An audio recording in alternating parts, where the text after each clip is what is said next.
You've opened up your Adobe Premiere Pro file, but the way it's organized is not so optimal. Now, how do you rearrange it to be the way you want it to be? What's going on, everyone? My name is Matthew, and welcome to my YouTube channel. In this video, we'll go over how to customize your Premiere Pro workspace to the way you want it to be. Let's dive in.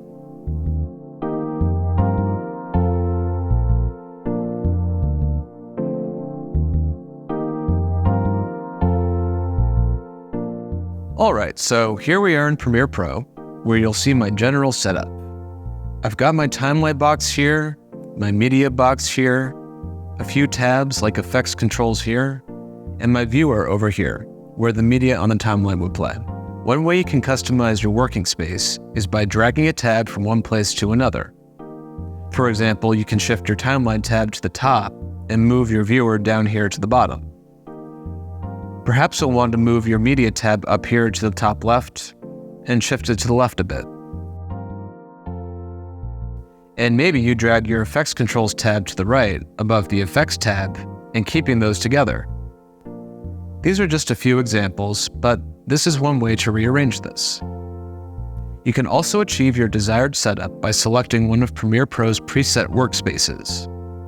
To do that, we'll go to Window, Workspaces, and you'll see several options catered to the type of editing you're doing.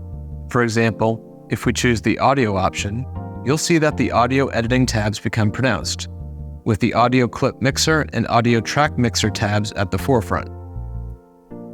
You'll even get your essential sound panel in its own area. Now, let's choose another one, this time the color correction workspace. You'll now notice that the tabs are arranged in a way that's conducive to color grading your footage.